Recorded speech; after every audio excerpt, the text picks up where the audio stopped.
Hello guys, welcome to Dr. Nightstare. I know you guys come here to relax and take a nap. So before we go, please hit like and subscribe. By the way, also tell me what time and where you guys listening from. Alright then.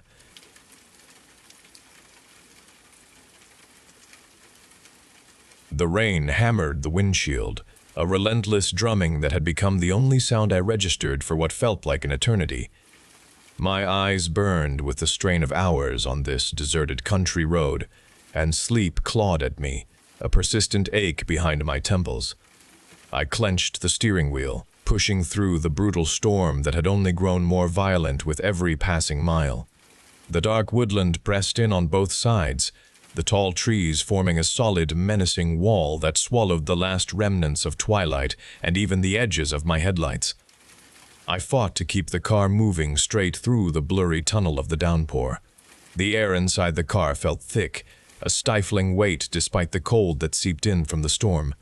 Then the radio died, cutting off mid-song with a sharp crackle that resonated in the sudden quiet. Only the drumming of the rain and the groan of the engine remained. That feeling of being utterly alone intensified, the road becoming an endless, narrowing chute. Each bend funneled me deeper into the suffocating darkness, guiding me relentlessly toward some point I had no desire to reach.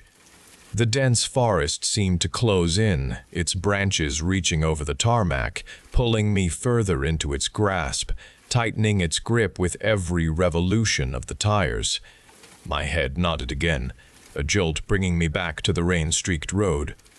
My vision blurred for a moment, then cleared enough to see a form by the roadside, a distinct shape through the streaking water on the glass. It was a small girl standing there, her thin dress soaked and clinging to her body. Her bare feet were planted on the muddy verge beside the tarmac. There was something wrong with the way she stood, a subtle shift in her posture, a visual dissonance that made her seem slightly out of place. A jolt of sudden recognition came to me, and I could not explain its presence as I looked at her face. My foot moved to the brake, a slow, hesitant press.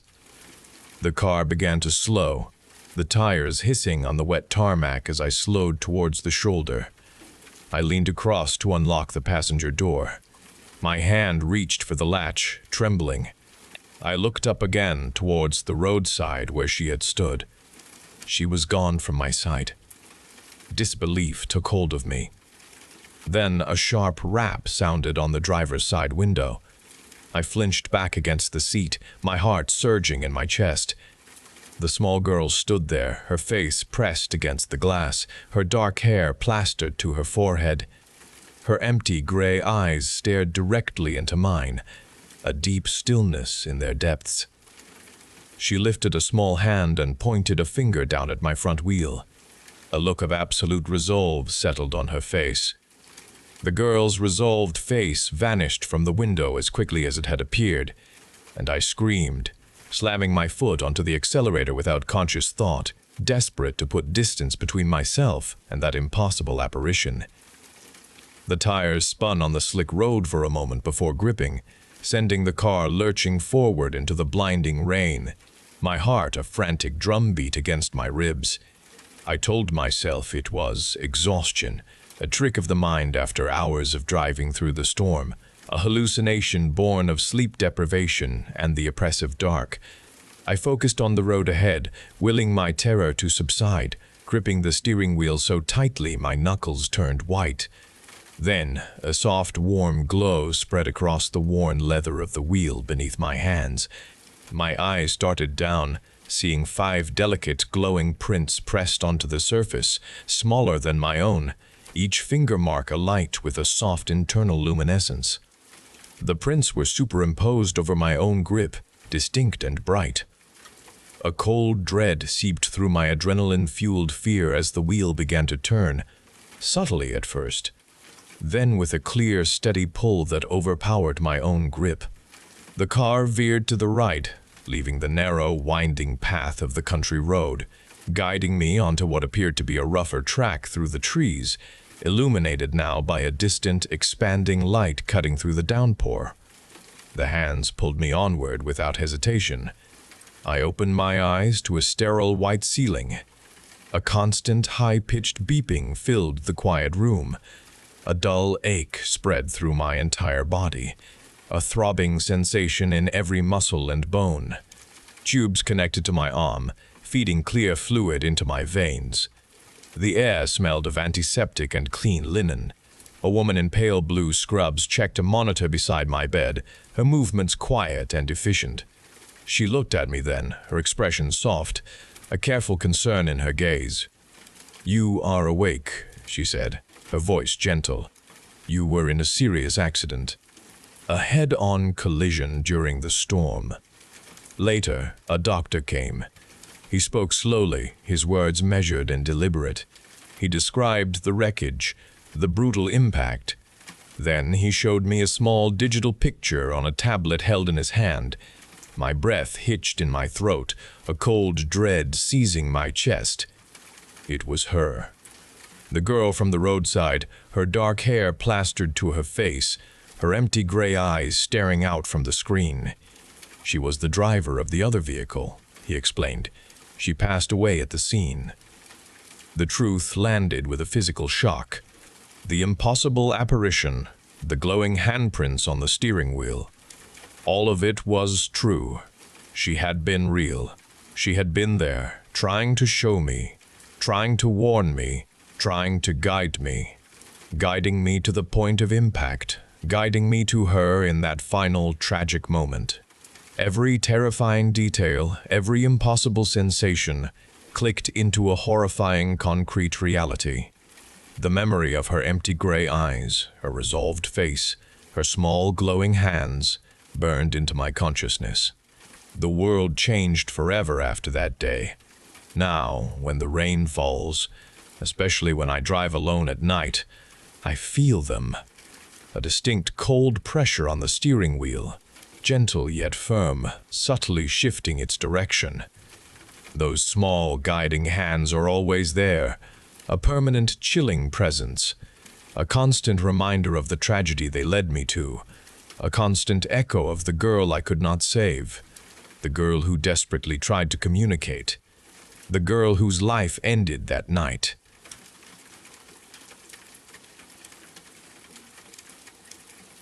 The air in the tent pressed cold and heavy against my skin.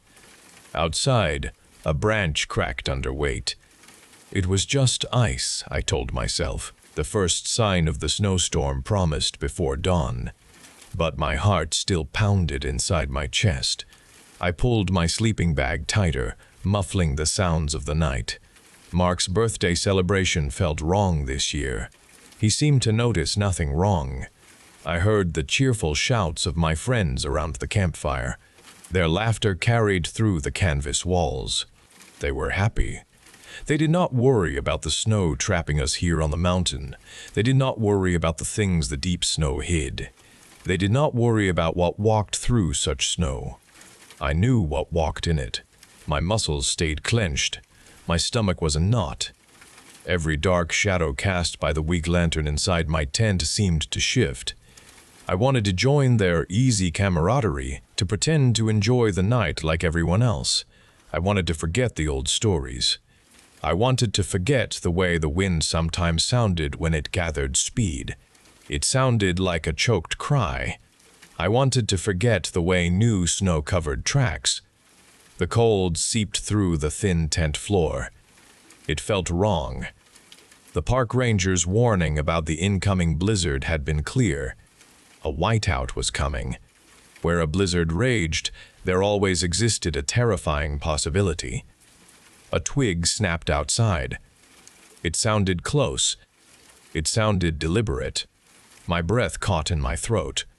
I pushed my face into the coarse sleeping bag material, trying to block the noise, but my ears strained, listening.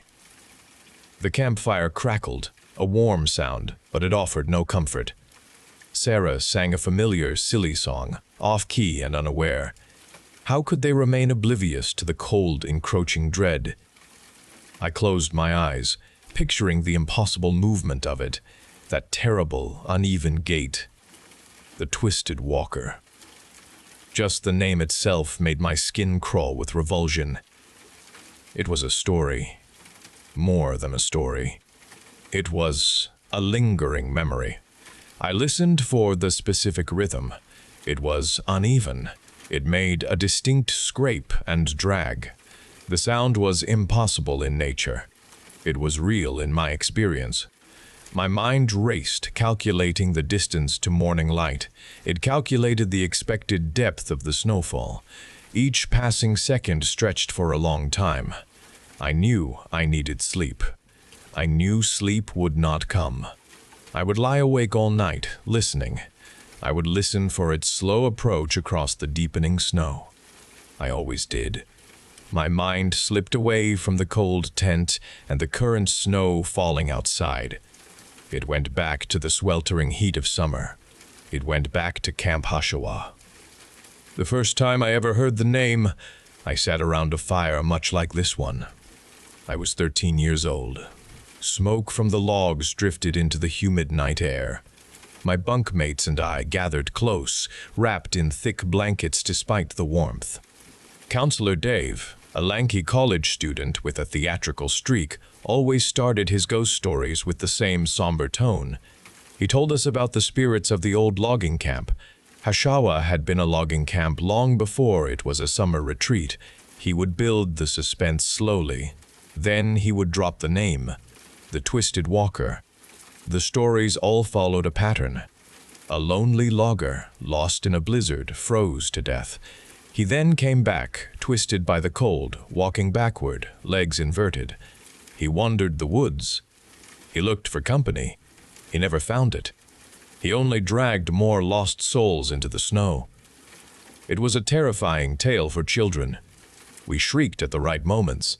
We pretended to be scared. Most of us just enjoyed the thrill of a good ghost story.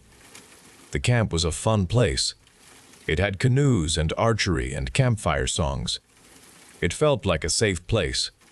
I felt the initial stirrings of unease. It was a story designed to frighten. It worked on me more than on the others. A persistent chill settled in my stomach.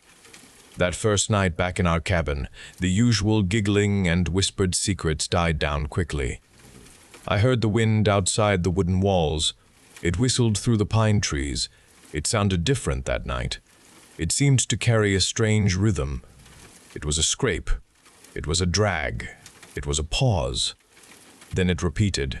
It came from the direction of the old, unused trails behind the mess hall. I pulled my sleeping bag over my head. I told myself it was just a branch. I told myself it was an animal.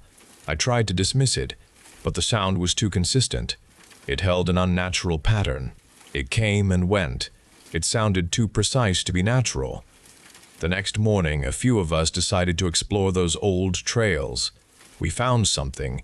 We found tracks in the soft earth near the creek bed. They were large. They were definitely human-shaped, but they pointed in the wrong direction. The toes faced the creek. The heels faced the way the creature had come. The footsteps were long strides. One foot left a clear, deep impression. The other foot left a shallow, dragged mark. They were exactly as Counselor Dave described in the story. They were the tracks of the Twisted Walker. My blood ran cold. My friends scoffed. They said it was an older kid playing a trick. They said it was a bear with a strange gait. I knew better. I felt the truth deep in my gut. The playful fear solidified into something colder, something real. The years passed. The legend of the Twisted Walker became a private fear for me. It was a memory I tried to push away.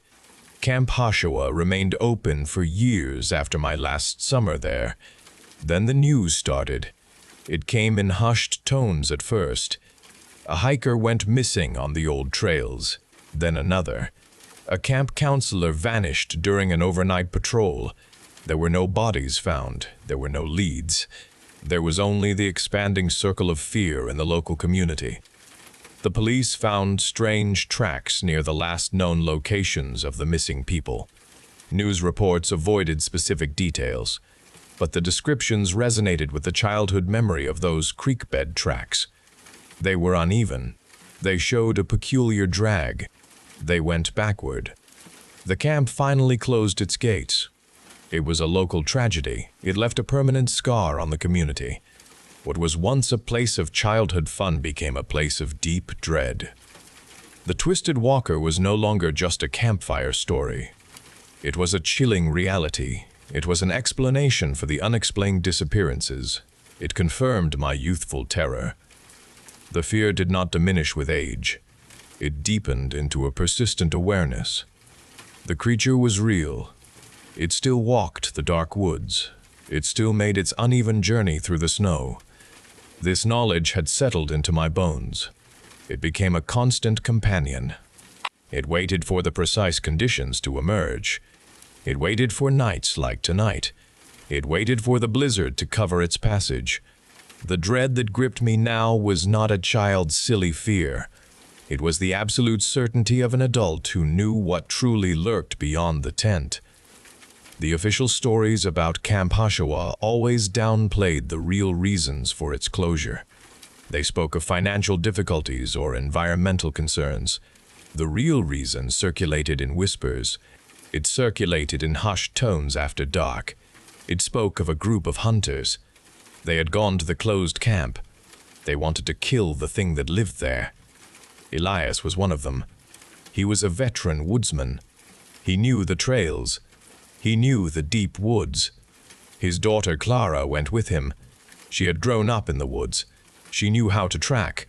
She knew how to track. She knew how to shoot.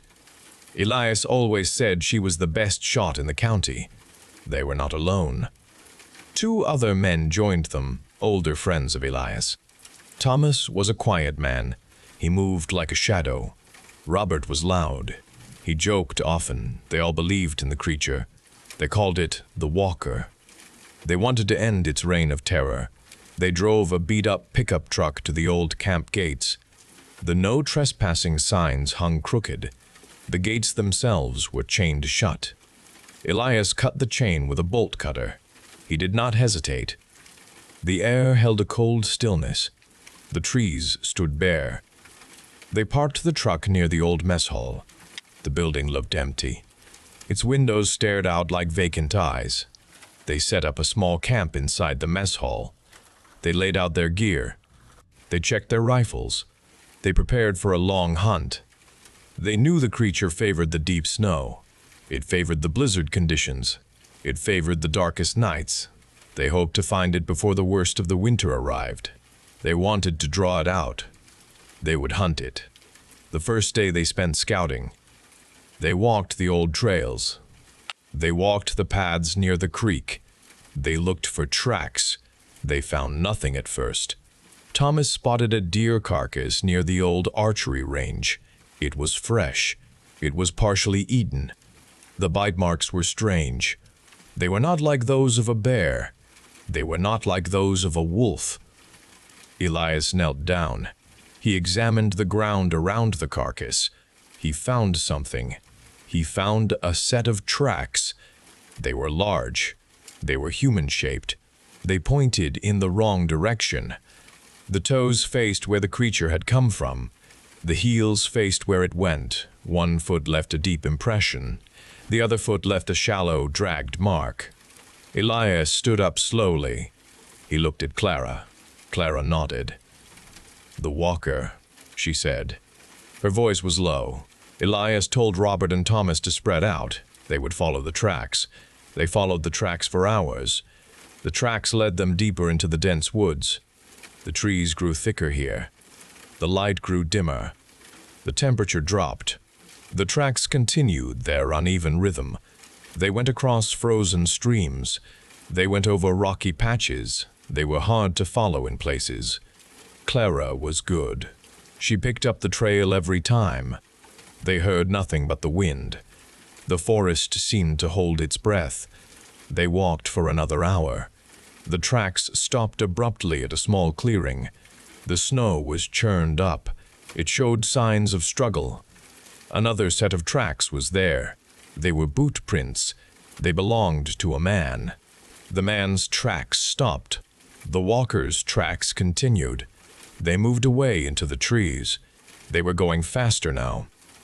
Elias looked around. "Thomas? Robert?" he called out. There was no answer. Robert's rifle lay on the ground. Its stock was broken. They waited. No one came. Elias knew what had happened. He knew it in his gut. He knew it in the sudden chill that settled over the clearing. He knew it in the way the wind suddenly picked up. He told Clara to stay alert. They would continue. They would find it. They would find Thomas and Robert. The tracks of the walker were now the only ones they followed. The pace quickened. Elias and Clara moved with a grim determination. The light began to fade. The forest grew darker still. They heard a sound. It was a gurgling sound. It came from ahead. It was a human sound. It was cut short. Then there was nothing. Only the scrape and drag of the tracks. Only the growing fear. They pushed on. They came to a deep ravine. The tracks went down into it. Elias looked at Clara. "We go down," he said. Clara nodded. Her face was pale. She gripped her rifle tighter. They started down the steep bank. The snow was deeper here. It made climbing difficult. They heard it again. It was the scraping sound. It came from the bottom of the ravine. It was getting closer. Elias signaled for Clara to take cover behind a thick spruce tree. He aimed his rifle. He waited. The sound grew louder. It was distinct now. It was the impossible rhythm. Scrape, drag, pause, scrape, drag, pause. A shape emerged from the shadows at the bottom of the ravine. It was tall. It was gaunt. Its limbs were long. They looked too thin. It moved in a jerky, unnatural way. Its head seemed to hang low. Elias could not make out its features. He could only see the way it moved. He could see the legs. They were inverted. The knees bent backward. The feet pointed behind it. It moved forward by scraping its heels first. Then it dragged its toes. Its progress was slow. It was deliberate. It was terrifying. It was the twisted walker. It held something in its hand. It was a piece of clothing. It looked like Robert's jacket. Elias felt a cold rage. He fired his rifle. The shot echoed through the ravine. The creature stumbled. It let out a shriek. The sound was not human. It was not animal. It was something else. It was a guttural sound. It was filled with pain. It turned toward them. It turned its whole body around. Its head was still low. Its gait remained backward. It moved fast now. It moved with a strange speed. Elias fired again. The creature moved with unnatural agility. It seemed to dodge the bullet. It came up the ravine bank. It came toward Clara's position. "Clara, move!" Elias shouted. Clara was already moving. She fired her own rifle. Her shot hit the creature. The creature paused. It paused for a split second. That was all it needed. It lunged toward Clara. Elias fired another shot. It was too late. The creature was on her. It was a blur of motion. Clara screamed. Her scream was cut short. Elias fired again. He kept firing. He emptied his magazine. He aimed for its twisted legs. He aimed for its chest. The creature let go of Clara. It fell back into the snow. It lay still. Elias ran toward where Clara had been. He ran to the spot where she had fallen. The snow was disturbed. Her rifle lay on the ground. Its stock was broken. There was no sign of Clara. There was no blood. There was nothing, only her footprints. They stopped abruptly. Elias searched frantically. He searched the snow. He searched the trees. He searched the ground. He found nothing. Only the tracks of the twisted walker. They went away from the ravine. They went into the deepest parts of the woods. They were heading north. They were going fast. They were carrying something. The tracks were deeper now. The drag mark was more pronounced. Elias stood alone in the darkening ravine. The creature lay still in the snow at the bottom. It was broken. He had killed it. He knew he had killed it. But it had taken Clara. It had taken Thomas. It had taken Robert. He stared at the creature. Its limbs were mangled. Its head was still bent at an awkward angle. He looked at its feet. They were truly inverted. The toes curled under. The heels were at the front. It had walked its whole life backward. It had dragged its way through the world. It had dragged Clara away. Elias felt a cold, empty despair. He had come to hunt it. He had come to stop it. He had lost everything. He had lost his daughter. He had lost his friends. He had only this victory. It tasted like ash. He stood there for a long time. The night grew cold. The snow began to fall again. It covered the tracks. It covered the blood. It covered everything. It covered the truth. He never found Clara. He never found Thomas. He never found Robert. He just returned. He brought back the story. He brought back the dead creature. He told them about the inverted legs. He told them about the backward gait. He told them about the screams. He told them about Clara. The creature was real. It was dead. But the price was too high. The story became a new legend. It became a chilling warning. It became a new reason for the dread. The news spread through the small town. Elias brought back the creature, claiming its death. He displayed its mangled body. The twisted walker was gone. The camp would reopen next summer. They would remove the no trespassing signs, and they would fix the broken gates. Children would return to Camp Hashawa. They would learn to canoe, shoot arrows, and sing around the campfire. The fear should have lifted. It never lifted for me. My own fear remained. It was a cold, hard lump in my chest. It was a constant pressure. I heard the official pronouncements. I heard the hopeful words of the town mayor. I heard the plans for renovation. None of it reached me. None of it changed the deep certainty in my bones. I knew the creature. I knew its rhythms. I knew its capacity for terror. Its true nature was permanent. It was a continuous terror. The snow fell that night. It blanketed the mountain. It covered the tracks of the previous night. It covered everything outside the tent. Mark's friends packed their gear. They laughed about the snow. They talked about warm coffee. They ignored my quietness. They missed the tension in my shoulders. They did not feel the prickling dread on my skin. I simply watched them. I nodded when they spoke. I said nothing. We drove down the mountain. The plows had cleared the road. The world looked normal. It felt wrong.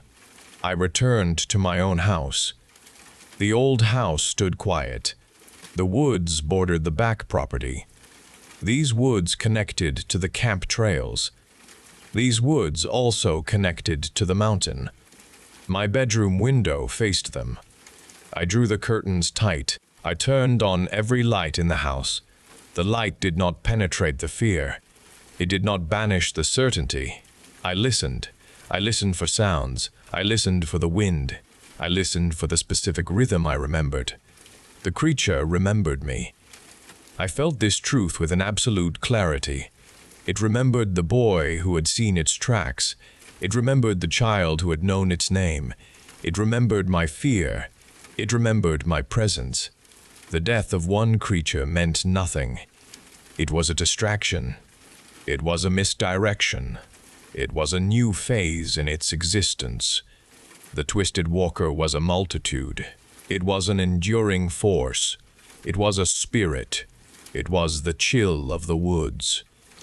I lay in my bed at night. The house was still. The woods outside were still. I heard the wind whistle. I heard the branches crack. I heard the subtle shifts in the snow. Then it came. It was the sound. It was the familiar scrape. It was the drag. It was the pause. It repeated. It came from the direction of the old camp. It came closer. I did not move. I did not breathe. I only listened.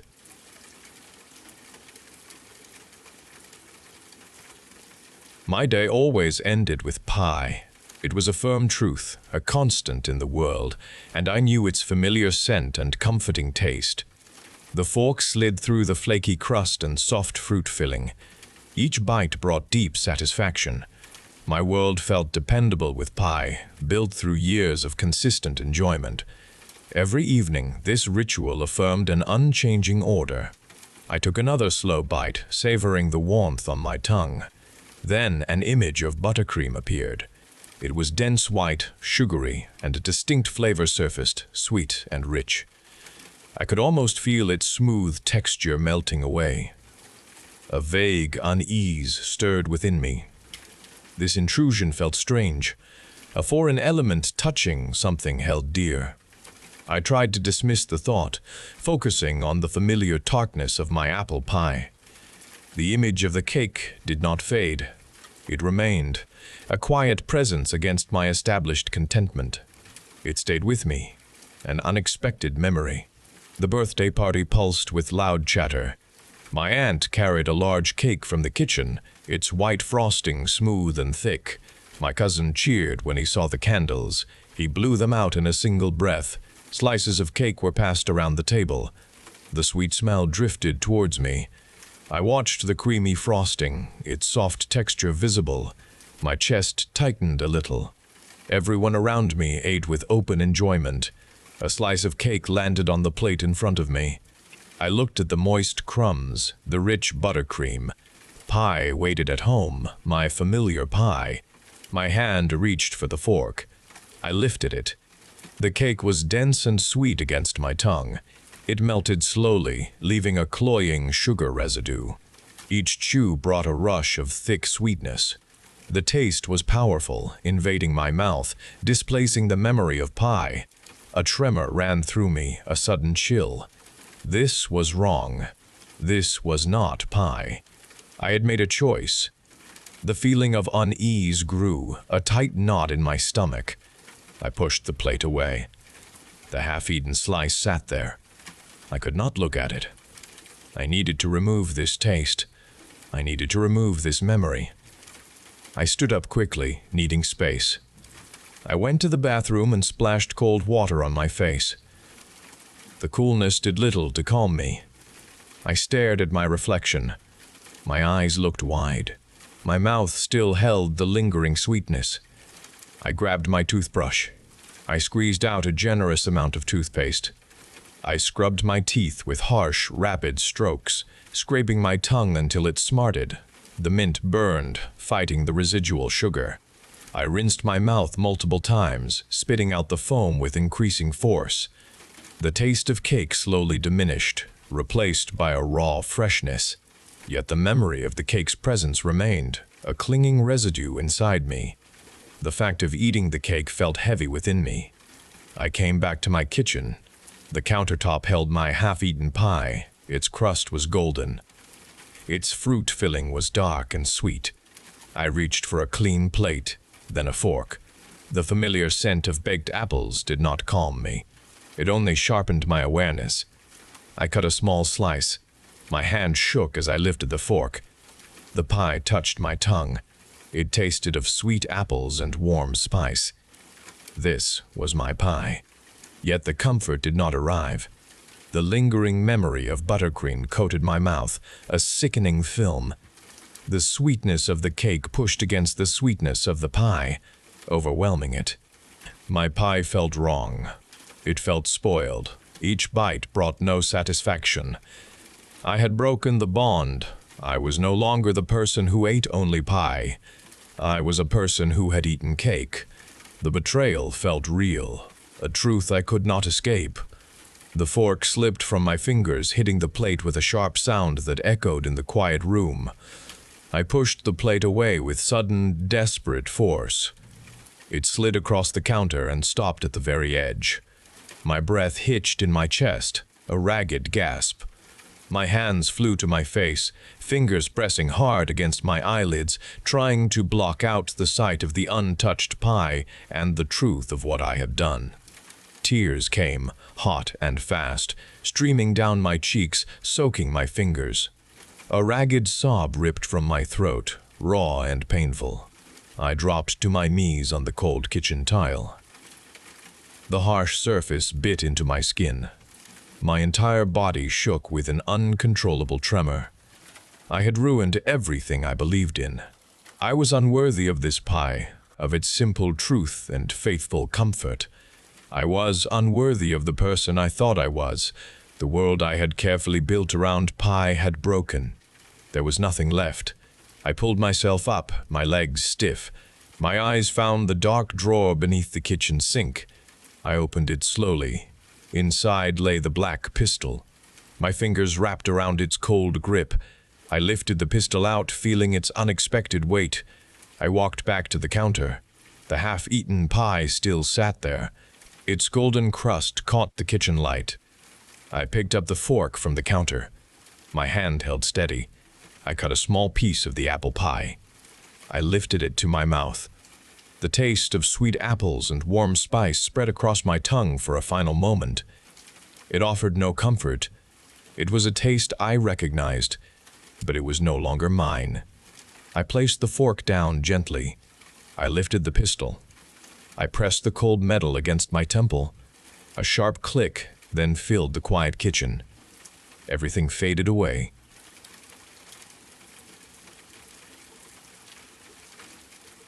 I watched Astrid's face brighten each time she walked into a room. I felt more alive whenever she was near. The quiet moments with her, just laughing about nothing, held a great importance I never dared to speak aloud. I loved Astrid completely. This was a secret I guarded carefully. I accepted this quiet truth for a long time. Then Adam arrived. My best friend Astrid brought him to our favorite cafe one Tuesday afternoon. He was tall. His eyes were dark and sharp. He had a smile that commanded attention. He wore a suit that fit him perfectly. It showed his powerful build. His voice was smooth, a rich baritone that filled our small booth. He spoke easily, telling entertaining stories about travel and art. I was initially caught by his confidence and the easy way he made Astrid laugh. She glowed beside him. He captivated her completely. I watched them interact and understood why she was so drawn to him. He possessed a powerful presence. Adam bought us all drinks. He insisted on the most elaborate lattes. He pulled out his card. It was sleek and silver. He did not glance at the price. "Only the best for my Astrid," he stated, his eyes on her. I noticed a subtle harshness in his tone then. He gave a dismissal in his glance as the server walked away. It was a brief flicker, quickly masked by his charm. I observed it clearly. As weeks passed, Adam became a frequent presence. I began to see past his captivating behavior. He always spoke of grand plans and expensive tastes. He talked about his vintage car collection and his sprawling estate overlooking the ocean. He made casual comments about people who settled for less or who did not understand true quality. One evening, during a dinner at Astrid's small apartment, he looked around at her decorations. They were modest and carefully chosen. "Cozy," he stated, the word carrying a clear judgment.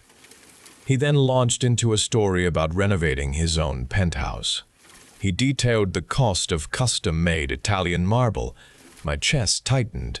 He spoke to me once about my job as a librarian. "A noble pursuit," he'd said. His lips curved into a smile that did not show in his eyes. So many stories, so little actual impact. The words were mild, but the disdain was strong. Anger grew inside me. It felt like a deliberate lessening of my life, of things Astrid and I cherished. I saw the way he subtly steered Astrid's opinions.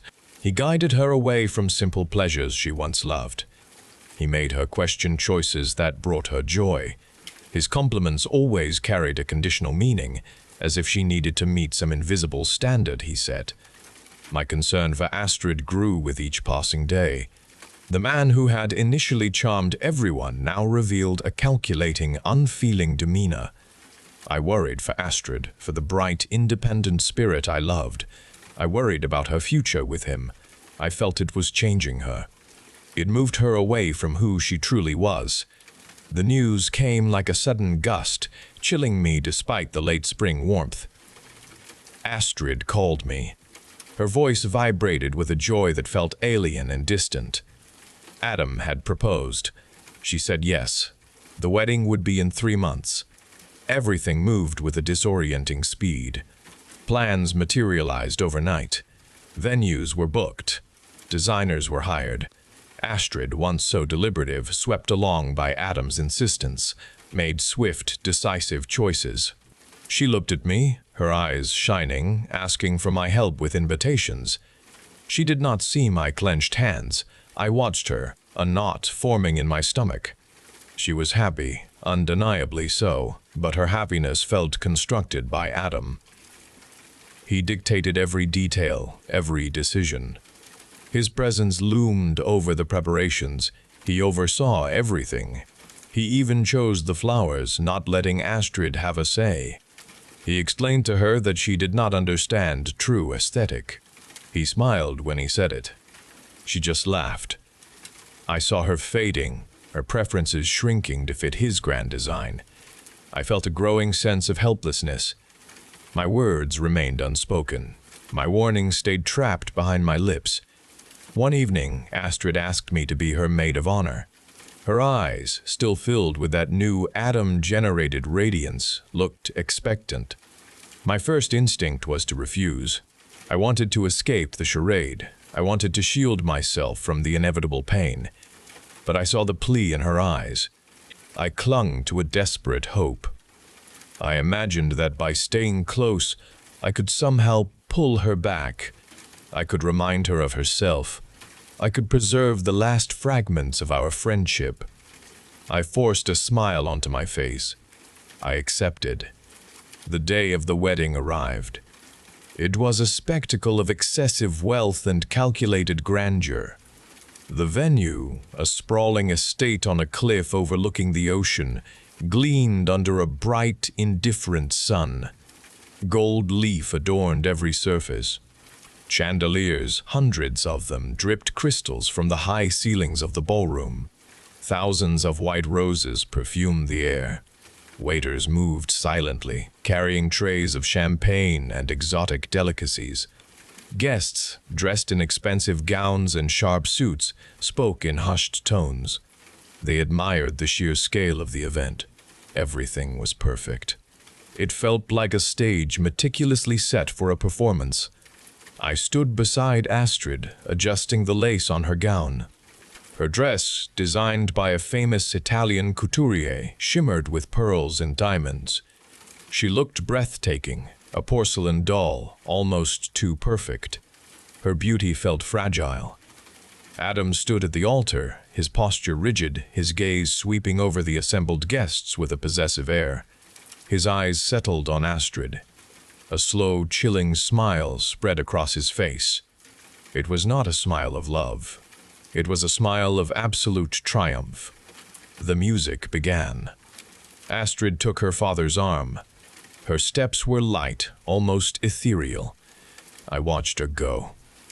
A shiver traced its way down my spine. The vast hall, filled with light and laughter, suddenly felt oppressive. The opulence felt like a shroud. I saw the glint in Adam's eyes as Astrid approached him. I saw the way his hand reached for hers, not with tenderness, but with a firm, almost clinical grip. A terrible certainty settled over me. This was not a wedding. It was a coronation. I felt completely powerless, a silent observer in a horror unfolding before my eyes. The dread tightened its grip. The soft light of the setting sun faded, allowing the moon to cast a pale glow through the tall, arched windows. The grand ballroom transformed. It now held a somber elegance. Hundreds of candles flickered. They cast long, dancing shadows. The officiant began to speak. His voice was calm. He spoke of love and commitment. He spoke of futures. Adam and Astrid stood before him. They held hands. Adam's grip was firm. Astrid looked serene. Her eyes were fixed on Adam. The ceremony continued. Penny stood close. Her heart beat with a slow, heavy rhythm. The air grew cold. A chill permeated the room despite the many people. The officiant reached the pivotal moment. He asked Adam to repeat the vows. Adam's voice was clear. He spoke each word distinctly. He promised to cherish Astrid. He promised to honor her. He promised to love her. He spoke the words, "Till death do us part." A strange current rippled through the room then. Adam looked at Astrid. His smile returned. It was the same smile Penny had seen earlier. It was triumphant. It was chilling. He squeezed Astrid's hand. He turned his head slowly. His dark eyes swept across the gathered guests. His gaze settled on Spencer, who stood a few rows back. Adam's right hand moved with impossible speed. A flash of metal appeared in his palm. He lunged forward. The blade plunged into Spencer's chest. Spencer gasped. His body convulsed. He crumpled to the floor. A scream erupted. It was quickly silenced. The ballroom erupted in chaos. People surged forward. They tried to escape. Others froze in terror. Adam moved through the crowd. He was a predator among sheep. He moved with brutal efficiency. His eyes were cold and unfeeling. He cut down guest after guest. Blood spattered the pristine white roses. It stained the golden floor. The scent of fear mixed with the perfume of flowers. Penny felt a searing pain. Her shoulder exploded. She cried out. She fell to her knees. A shard of something, a fragment of glass from a toppled champagne flute, protruded from her arm. It was a deep wound. Blood pulsed from it. She looked up through a haze of agony. Evie lay nearby. Her throat was open. Her eyes stared blankly at the ceiling. The sounds of struggle filled the vast hall. They mingled with screams and desperate pleas. Adam stood over another fallen guest. He looked at the blade. It dripped crimson. A wide smile spread across his face. It was a pure, unadulterated joy. It was the face of a true psychopath. He turned. He looked at Astrid. She stood perfectly still. Her white gown was now splashed with red. Her eyes were wide. She was not afraid. She watched Adam. She watched the unfolding horror. Her lips curved upward slightly. It was a silent, knowing approval. Adam's gaze found Penny. He approached her slowly. He stepped over bodies. He moved with grace. Penny tried to crawl away. Her injured arm burned. Her strength failed. Adam stood over her. His shadow enveloped her. He looked down. There was no pity in his eyes. There was only a cold, clinical curiosity. Penny saw Astrid then. Astrid stood behind Adam. Her expression was serene. She watched Penny's agony. She watched Penny's life drain away. Astrid was complicit. She was part of this. Adam raised his foot. He brought it down hard on Penny's head. The world exploded in white-hot pain. Darkness consumed her. The sounds faded. The agony ceased. Penny fell into nothing. This was not the end. It was only the beginning. My eyes snapped open. The air was cold and metallic. I lay on a hard, gritty surface. A dull ache throbbed in my skull. I pushed myself up. My body screamed with a remembered pain. My shoulder burned. I touched it. The skin felt smooth. The wedding hall spread before me. It was a ruin. Broken glass littered the floor. Splintered chairs lay overturned. Dark stains marked the white roses. I remembered the slaughter. I remembered Adam. I remembered Astrid's complicity. The memory was sharp. The physical sensation of death still lingered. A guttural growl echoed from the shadows. I spun around. A grotesque figure shuffled toward me. It was Spencer. His skin was gray. His eyes glowed with an unnatural light. His mouth hung open. Blood smeared his chin. He moved with a terrifying slowness. He was a monster. I scrambled backward. My heart hammered against my ribs. I tried to run. My legs felt heavy. My mind screamed at me to move faster. Spencer lunged. His sharp nails raked across my stomach. Pain bloomed. It was a searing fire. I fell. His weight pressed down on me. His teeth clamped onto my throat. I felt the tearing. The world went dark. I woke again. The burning in my shoulder. It was the same. The ruin around me was the same. The memory of Spencer's attack was fresh. My throat felt intact. The skin on my stomach was smooth. There was no mark. My mind rebelled. This could not be real. This was impossible. A whisper slithered into my thoughts. "Welcome back, Penny. Did you enjoy your little rest?" Squace's voice, it was clear. It was mocking. It was inside my head. I looked around wildly. No one was there. "Don't look so surprised, darling. You're part of the main event." I pushed myself up. My vision blurred. A throbbing scar pulsed on my left forearm. It was a long, jagged line. It had not been there before. It felt old. It felt like a memory. I touched it. It was real. My body bore the marks of deaths I could not fully recall. My memories felt like broken shards. They were sharp. They were disconnected. I remembered dying. I remembered waking. Each waking was a reset. Each death left a new mark. The whisper returned. "Adam likes to keep things interesting. A fresh hunt every time. You're so wonderfully resilient, Penny. It's quite the show." I heard a faint, distant laugh. It was Astrid. It was Adam. They were watching. They were enjoying this. My suffering was their entertainment. I stumbled through the devastated ballroom. The air vibrated with an unseen energy. It felt wrong. It felt twisted. I saw Evie's body again.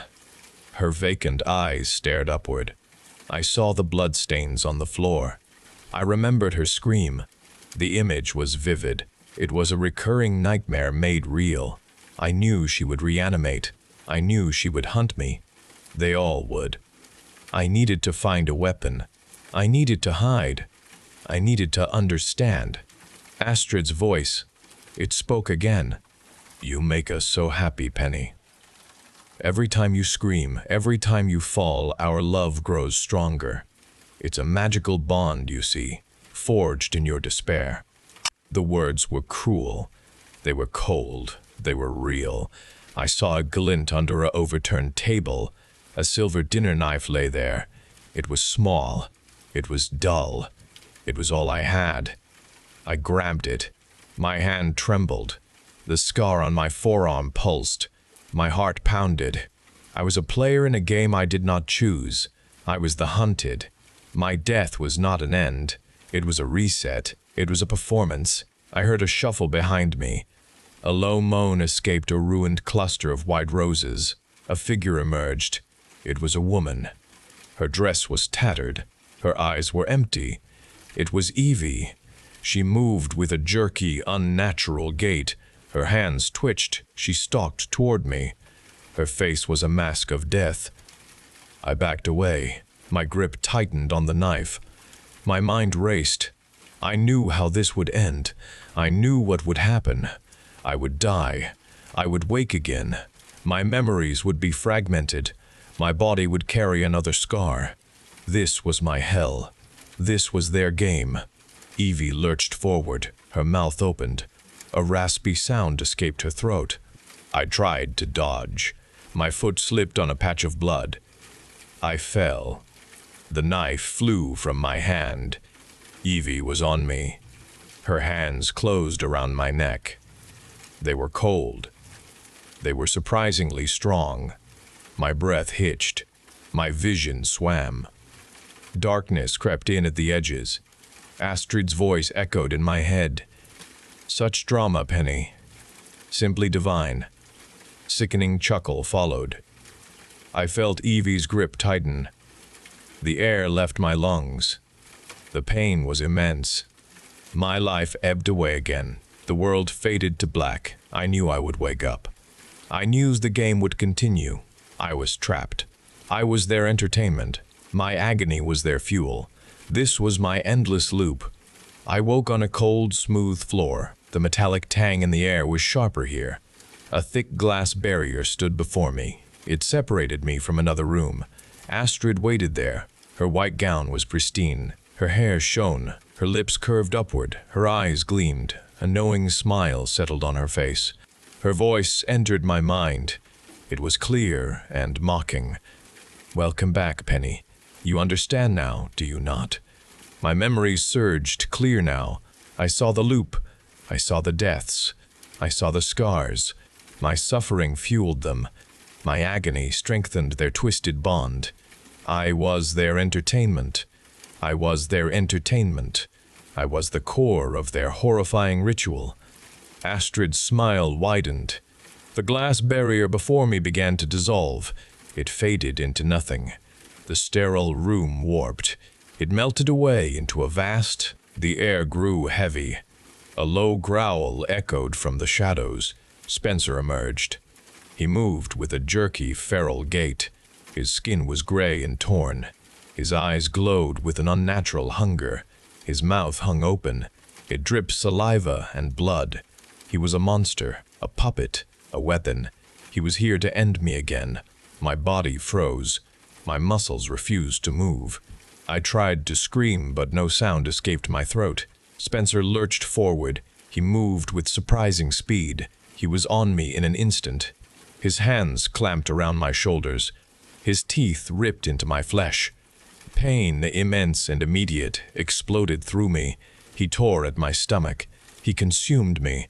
My screams were internal. My vision blurred. Darkness rushed in. This death was final and absolute. There would be no awakening. There would be no reset. I heard laughter then. It was Astrid's voice. It was Adam's voice. Their applause filled the arena. The sound was distant and clear. It came from above me. They watched me from a brightly lit box.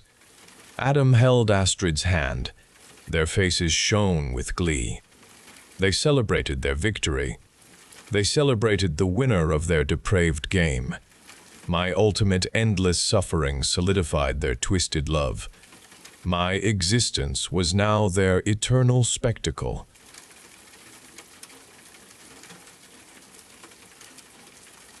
The snow fell thick upon our lawn that morning, an extraordinary event for our part of Georgia. Daniel bounced against my side, urging me outside with an urgency only a 6-year-old could possess. We bundled up in coats and hats, stepping into a world transformed by white. The air felt crisp and clean, and the deep powder offered endless possibilities. We started rolling large snowballs, our hands aching with the cold but our spirits warm. Daniel laughed, a bright sound that carried across the quiet neighborhood. I helped him pack the snow tightly, forming the sturdy base for our creation. His small hands patted the white mass, shaping the middle section, and then we carefully lifted the head into place. We found 2 smooth river stones for eyes and an orange carrot from the kitchen for a nose. A crooked twig became his arm, pointing vaguely towards the pecan tree. He was a perfect snowman, a pure embodiment of our joyful morning. The rest of the day unfolded with a simple magic. We drank hot chocolate, watched cartoons, and built a small fort by the back door. It was a rare, cherished moment of family bonding, a reminder of the quiet happiness we sometimes found. Later, after tucking Daniel into his bed, I walked through the house, turning off lights. I glanced out the living room window one last time before heading to my own room. Our snowman stood sentinel in the yard, illuminated by the distant streetlights. I felt a subtle shift in my perception of its position. It seemed closer to the house now than I remembered it being when we finished him. My eyes were tired, playing tricks in the low light, I told myself. I simply blinked and turned away, dismissing the thought. The bright southern sun streamed through the window the next morning. It promised a day of unseasonable warmth. Already, rivulets of water traced paths down the glass, marking the quick retreat of the previous day's magic. Daniel, however, did not care about the melting. He ate his breakfast quickly, then rushed outside to the yard. I watched him from the doorway as he ran to the snowman. He began packing snow onto its base, trying to make it even bigger. I kissed my wife's cheek and then left for work. The drive felt ordinary. My office felt cold. The phone on my desk vibrated. It was my wife. Her voice was sharp with panic. She could not find Daniel. He was gone. My stomach dropped to my feet. I drove home at a reckless speed, the tires squealing on the dry pavement. Emergency vehicles already crowded our street. Uniformed officers walked slowly across our lawn, their boots sinking into the softening snow. They called out Daniel's name. My wife stood on the porch, her face pale, her hands shaking. She looked toward the woods behind our house. I walked back through our front door with the first responders. My eyes went straight to the yard. The snowman stood firm. The sun had begun to melt everything around it. Puddles dotted the grass. Patches of green emerged from the white. The snowman looked untouched, its white form stark against the fading snow. It had moved closer to the house. It was undeniably closer. A deep, cold dread settled within my stomach. It gnawed at me with sharp teeth. The snowman's coal eyes stared forward, unwavering. My unease deepened into a gnawing fear. The search continued without success as darkness deepened around our home. Headlights of emergency vehicles swept through the yard and onto the road, their beams cutting stark lines through the night. The constant radio chatter from the officers blended into a dull background noise, a ceaseless reminder of the despair that choked the air. Daniel was not found. My wife sat on the porch swing, her body shaking, her gaze fixed on the dense tree line beyond our fence, her shoulders hunched. I felt a cold anger build inside me, a desperate need for an immediate answer, for any sign of my son. I walked across the lawn, my boots crunching on the softening ground, directly toward the snowman. Its form glowed white under the harsh porch light, standing stark against the receding patches of snow and the darkening grass. I reached out a hand and pushed against its side with all my strength. It was not snow at all. It felt like solid rock, unyielding and cold against my palm. The snowman stood closer to the porch steps than it had that morning, its bulk undeniable, its position shifted yet again. It had moved. A sudden, piercing cry then cut through the night, slicing through the drone of the search and the quiet desperation. It was Daniel's voice, a clear, desperate sound. "Daddy?" he screamed from the dark woods behind our house, the sound echoing through the still air. My heart pounded against my ribs, a frantic drum inside my chest. I ran towards the sound, pushing through the back gate with a desperate shove. The dense woods swallowed me in an instant, the black shadows closing in. Low branches lashed at my face and arms, scratching my skin, snagging on my clothes. My feet stumbled on unseen roots and hidden stones, making me nearly fall with each gasping stride. The air grew thick and cold around me. I kept running deeper into the confusing tangle of trees, calling out Daniel's name, my own voice hoarse with fear. The screams came again, closer now, but different. They had a flat, hollow quality, a horrifying lack of human emotion, devoid of any real pain. The sound repeated the words, "Daddy, help me," with chilling precision, a loop of pure terror that burrowed into my skull. It was not Daniel's real voice. It was a cruel mockery. The ground felt like it tilted beneath my feet, throwing me off balance, the trees spinning around me in the oppressive gloom. My lungs burned with the effort. A new sound then tore through the quiet air, ripping away my last thread of sanity. My wife's voice. A single agonizing shriek from the direction of the house, a sound of pure terror that echoed through the woods and through me. My mind splintered then. I stopped running, rooted to the spot, my legs trembling. My head spun, the trees blurred into dark streaks, and the metallic screams continued to echo all around me, coming from everywhere and nowhere at once. I could not distinguish where any sound came from anymore, my sense of direction lost in the chaos. The metallic screams ended with an abrupt stop, tearing a void in the chaos that had filled my head. The sudden emptiness was worse than the sound. My legs, still trembling, found strength from the shock, and I turned. I ran blindly through the woods, crashing through branches, driven by the absolute void. I burst from the tree line, gasping for breath, the porch light now a beacon through the dark. My front door stood open, a wide black mouth in the blazing light of the living room. The lawn was clear. The snowman was gone from the yard. I stumbled across the porch and through the open door, my eyes scanning the empty living room. My gaze then snapped to the roaring fireplace. 3 white figures stood perfectly still upon the hearth. One was draped with my wife's soft, familiar blue robe, its fabric hanging unnaturally stiff. Another, shorter and rounder, wore Daniel's small, black-rimmed glasses, perched crookedly on its icy face. The third figure stood taller, slightly wider. It was unmistakably our snowman, the same river stones for eyes, the same orange carrot for a nose.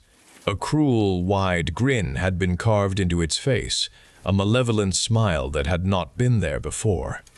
Its coal eyes were fixed on me with an unwavering, predatory stare.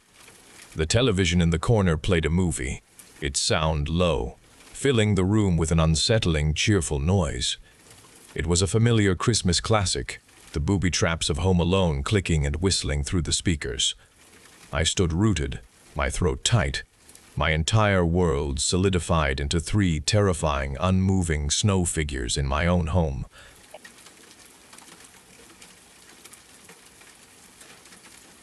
My brain tried to leave my head every morning. I pressed both palms hard against my temples, pushing back the relentless pressure, a throbbing sensation that threatened to breach the thin skin above my ears.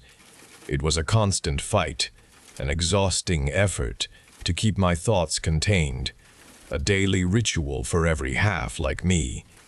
My fingers ached from the effort, a persistent dull throb that had become a part of my existence since birth.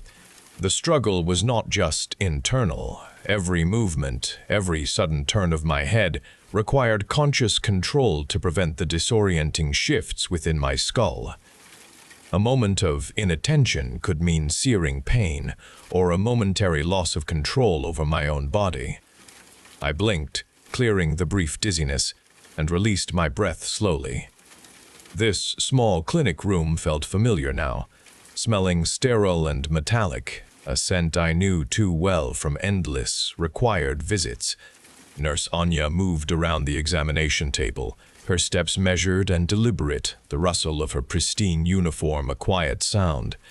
I watched the subtle way her own hand drifted up, touching her forehead, a familiar gesture that held much meaning for me. Her eyes met mine briefly. A shared understanding passed between us without words. We were 2 halves, navigating a society structured around this fundamental fragmentation. The widespread condition marked countless individuals, a wide-ranging consequence of legislative actions taken generations ago. Our very physical forms were a testament to those decisions, forcing us into this continuous struggle for containment. The world had reshaped itself around our state, accepting the fragmented as its standard. This was our reality, a physical and mental burden that defined us all. The cool gel spread across my abdomen, a sudden chill against my warmed skin. I lay back on the examination table, My head tilted to watch the screen above. Nurse Anya's hand moved the transducer slowly, pressing down with a firm, even pressure. The monitor flickered with gray and white shapes, an abstract landscape holding the promise of a life within. My breath caught in my throat, a familiar apprehension mixed with hope. I focused on the shifting image, trying to discern something recognizable, a sign of the tiny occupant. Nurse Anya adjusted a knob on the machine, and a clearer shape resolved itself. Her voice was steady, professionally calm. "Here it is, Eleanor. Look closely." She pointed with the stylus to a distinct form, and what a strong one. Perfectly formed, a whole fragment. "You have a perfect half." A wave of relief washed over me, loosening the tightness in my chest. A perfect half. The words resonated, a clear sense of validation and joy. My gaze fixed on the screen, a small, perfect outline appearing before me. I almost laughed, but then I met Nurse Anya's eyes. Her stare was intense, fixed on my face, a look that seemed to penetrate. The intensity of her gaze made me uncomfortable. Her hand, which had been resting lightly on my thigh, pressed down. Her fingers tightened, not painful but firm, holding me in place. The pressure was a physical anchor, unexpected and unsettling. I shifted slightly, wanting to adjust my position, but her grip held me steady. A thin smile barely touched her lips. The quiet room, the sterile scent, the good news, all began to feel wrong. The relief I felt was now tinged with a creeping unease, a cold sensation spreading through my limbs. I kept my eyes on the screen, the perfect image of my child, trying to ignore the persistent grip and the unwavering focus of Nurse Anya's stare. I kept my eyes on the screen, the perfect image of my child. I tried to ignore the persistent grip and the unwavering focus of Nurse Anya's stare. My name, Eleanor Carlyle, appeared in digital script on the screen alongside my birth date, 2407-2237. It was my own record, displayed here with the image of my child. A sharp prick registered on my upper arm, and my head turned quickly from the screen. Nurse Anya stood close. The syringe was gone from her hand. A small drop of clear liquid remained on the needle tip. A sudden weakness spread through my limbs. My vision warped. The sterile room began to spin. I tried to push up from the table, but my body failed to respond. The constant pressure on my temples, the daily fight to contain my brain, dissolved into an unsettling lightness. It was a rapid descent. I knew then. The prick, the syringe, the sudden effect. Nurse Anya's face, unyielding, was the last image I saw. The world. I woke slowly, an ache pressing behind my eyes. The room was bright, sterile white, and smelled of antiseptic. My head felt heavy against the pillow. I tried to lift my hand, but my arm felt weighted, resisting the effort, a strange inertia holding it down. My muscles felt slack, unused. A woman stood over me, impossibly tall and perfectly still, her form without the subtle shifts of a body fighting for containment. Her skin was smooth, unblemished, her hair pulled back tightly, showing no imperfection. She was whole. I knew this by her contained posture. No trace of the daily struggle I knew, no telltale press of a hand to a temple. Her gaze was direct, meeting mine without falter, a steady, piercing stare. Her brain was contained, a certainty in her eyes that spoke of absolute control. Eleanor Carlyle. The woman's voice was clear and without warmth, cutting through the sterile air, each syllable perfectly articulated. "You are awake. Good." She took a single, deliberate step closer to the bed, her presence filling the space with an imposing authority. "Your biological makeup, your reproductive capabilities, are an asset to the state." My stomach clenched with a sudden painful spasm, a knot tightening deep within my abdomen.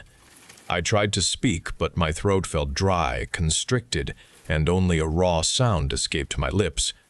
"Your perfect half-child was a strong indicator of your viability," she continued, her voice unchanging, devoid of any inflection. "The state requires new whole individuals. Your womb, Eleanor, and all future children you carry are now property of the state." A cold dread spread through my body, a creeping numbness stealing over my limbs, paralyzing me. The pressure behind my eyes, once my greatest struggle, now felt distant, irrelevant. "What do you mean?" I managed to rasp, my voice a reedy whisper lost in the sterile room. "It means you will provide the biological material," she stated, her words sharp and unyielding. "Your children will be cultivated for specific traits. Their parts will be used to stitch new whole humans, creating the next generation of complete citizens. You are a vessel, Eleanor. You are a component in our progression." My blood ran cold. The celebration of a perfect half now served this cold purpose. I was a resource, a machine. My womb would yield body parts. This was the full horror, laid bare and absolute. This was my inescapable role.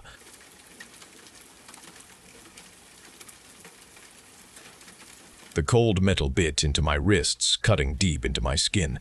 My father's strong hands clamped down on my head, pressing hard on my temples, and a searing pain shot through my skull.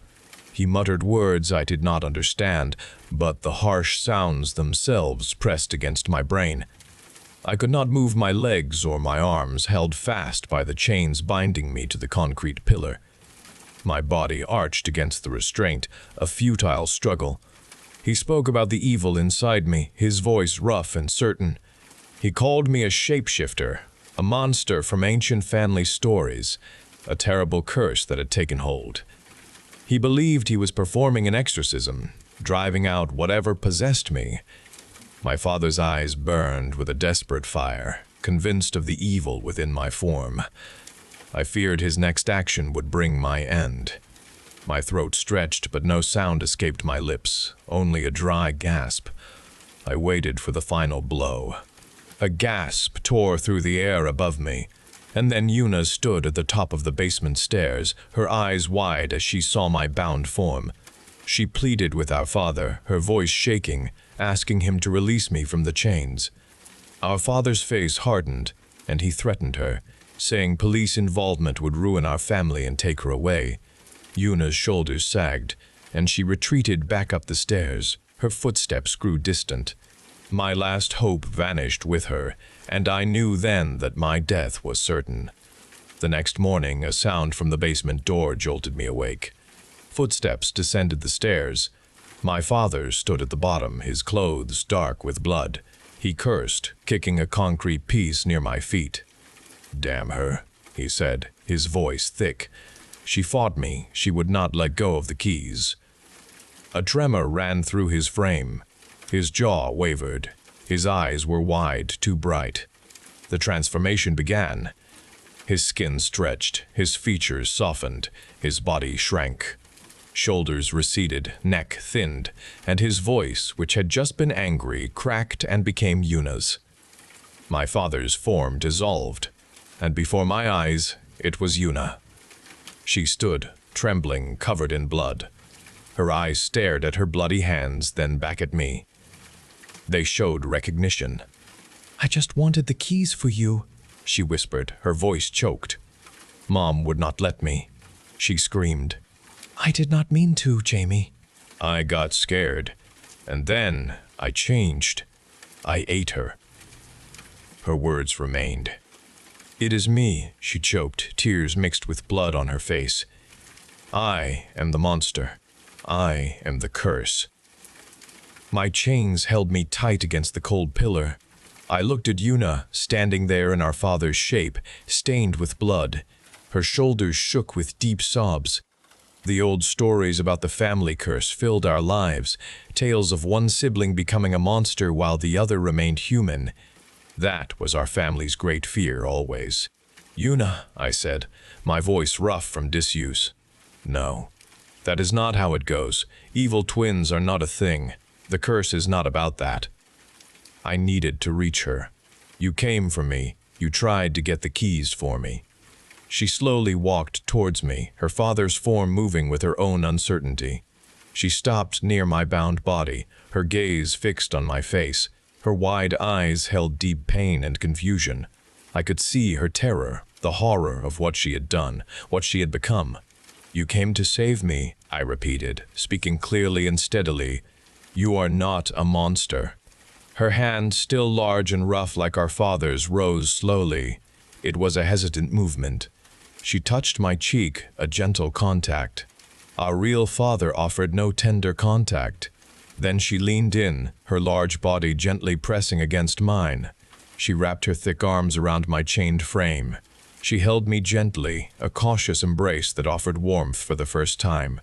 The blood on her clothes stained my shirt, but I did not care. I felt her trembling body against mine. Her head rested against my shoulder, and she let out a long, shuddering breath. I felt her acceptance, a quiet understanding passing between us. This was a different kind of bond, forged in fear and blood. But it was ours now. We would face everything together, a new path chosen in the ruins of our family.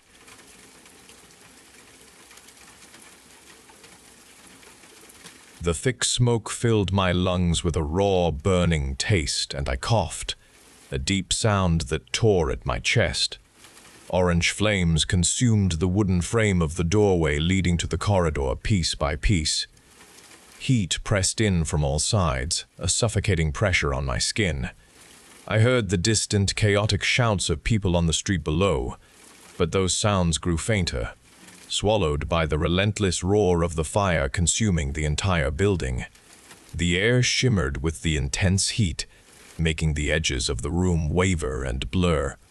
No sirens pierced the immediate din of destruction around me. Help was not coming. I understood that truth clearly as the fire strengthened its grip. I was on the top floor, and the main staircase had collapsed hours ago, blocking any escape route. This situation was my unavoidable end. My final moments were arriving, and a stark clarity cut through the fear and the persistent ache in my body. A quiet acceptance took root in my mind then, a simple recognition of my fate. The air tasted of char and destruction, a bitter final flavor coating my tongue. My body felt heavy, each movement an immense effort as my consciousness began to blur at the edges of my vision. I knew I did not have much time left before the fire consumed me completely. The relentless flames advanced steadily, consuming everything around me with terrifying speed. I saw them claiming the wall opposite, tiny sparks igniting the plaster before blossoming into a widening blaze, crawling across the surface. My breath hitched, a shallow gasp for air that did not refresh but only brought more smoke into my burning throat. Despite the impending end, a singular, urgent thought surfaced with fierce intensity, a purpose stronger than the overwhelming heat. There was one final thing I still needed to do, one last action I absolutely had to complete before everything dissolved into ash and smoke. It was a task that compelled me, overriding the pain and the fear of burning, demanding my last reserves of strength and focus. I had to make contact. My hand trembled as I reached for the phone on the bedside table.